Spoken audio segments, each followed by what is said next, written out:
శ్రీ గురుభ్యో నమః. శ్రీమాత్రే నమః.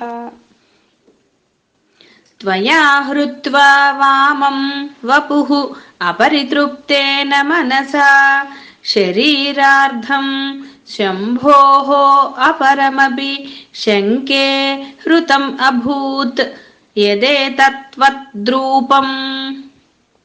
సకలం అరుణాభం త్రినయనం కుచాభ్యాం ఆనమ్రం కుటిలశశి చూడాలమకుటం.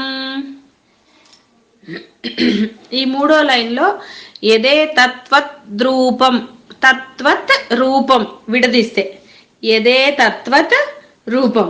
అయితే ఇక్కడ ఎదే అది కూడా మనం విడదీయచ్చు. యత్ ఏతత్ తత్ రూపం అంటే అది మరీ భయంకరంగా అయిపోతుంది, మనం పద్యంలోంచి విడిపోయినట్టు అవుతుంది. కాబట్టి యదేతత్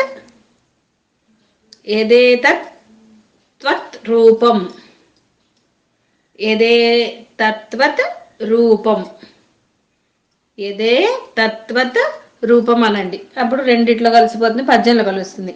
యదే తత్వత్ రూపం సకలం అరుణాభం త్రినయనం. అర్థమైంది కదా? యదే తత్వత్ రూపం సకలం అరుణాభం త్రినయనం.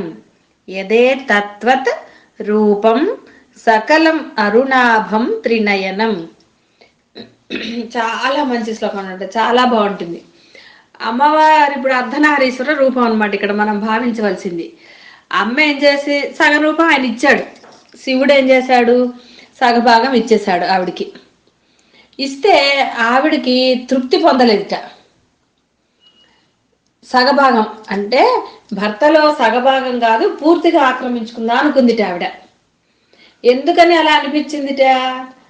మరి ఈ ఆయనేమో స్ఫటిక సదృశుడు, అంటే మన బింబ ప్రతిబింబాలు కనపడేంత చక్కటి రంగు అయింది, తెల్లటి స్ఫటికంలాగా ఉంటాడు ఆయన.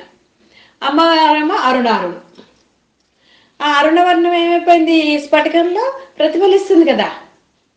ప్రతిఫలించేసరికి ఏమైపోయింది, అమ్మే మొత్తం అయ్యని ఆక్రమించేసినట్టుగా కనపడుతుందిట.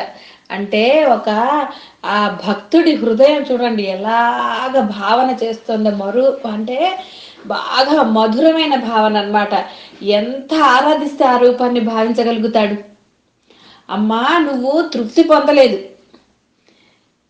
త్వయా హృత్వా వామం వపుః అపరితృప్తేన మనసా. ఆయన ఇచ్చింది సరే సగభాగం ఎలాగూ తీసుకున్నావు కదా, అయినా నీకు అపరితృప్తేన మనసా, నీకు తృప్తే లేదమ్మా, ఒక సగమే ఉందని పూర్తిగా ఆక్రమించావుట. నువ్వు ఎలా అంటున్నావయ్యా అని అమ్మవారు అంటుందేమో అని. ఎలా చెప్తావు నువ్వు అలా అంటే, అమ్మా ఆ శివుడు తలలో ఉంటాయి కదా చంద్రుడు, వీళ్ళందరూ ఉన్నారు కదా, వాళ్ళందరూ కూడా ఈ అరుణంతా ప్రకాశించి ఆ మొత్తం రూపం నీకు కూడా అంటే శివుని రూపం ఈవిడి దోరలో కలిసిపోయిందిట.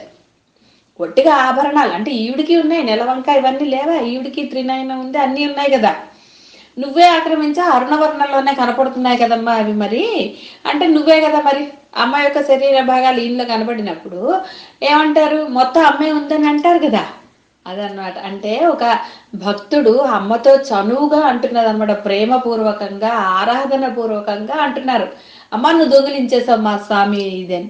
పోనీ కదా నీకు సగరూపం ఇస్తే సగభాగం ఇస్తే నీకేమో తృప్తి పొందక మొత్తాన్ని ఆక్రమించేసుకున్నావు, మిగతా చోట్ల కూడా నీవే కనపడుతున్నావమ్మా. కుటిలశశి చూడాల మకుటం.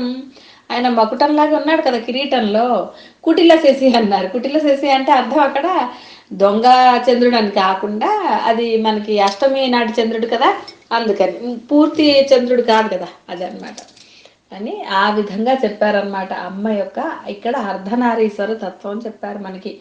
అమ్మకు అయ్యకు అభేదం అని చెప్పడానికి ఇక్కడ మనం అర్ధనారీశ్వర రూపాన్ని భావించాలి. ఆ భావన ఎంత మధురంగా ఉంది చూడండి. అసలు అమ్మని అయ్యని ఒక్కసారే భావించటం అనేది ఎంత మధురంగా అనిపిస్తుందో మనం ఊహించుకుంటేనే ఎంత మధురంగా ఉంది అసలు అది. కాబట్టి ఆ అమ్మని అయ్యని అలా భావించుకోవటంలో ఉన్న ఆనందాన్ని మనం కూడా పొందుదాం, ఆ భావన తెచ్చుకుందాం తప్పకుండా మనకు కూడా.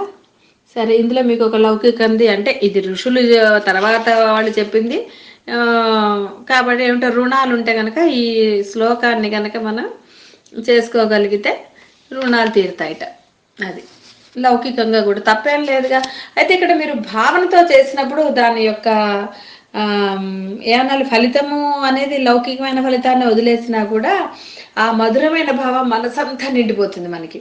కాబట్టి అర్ధనారీశ్వర తత్వాన్ని భావిస్తూ ఈ శ్లోకం చదువుకోండి. అప్పుడు లౌకికము ఇదవుతుంది, ఇది ఇదవుతుంది, మనకి ఇంకా బాధ ఏముంది అసలు.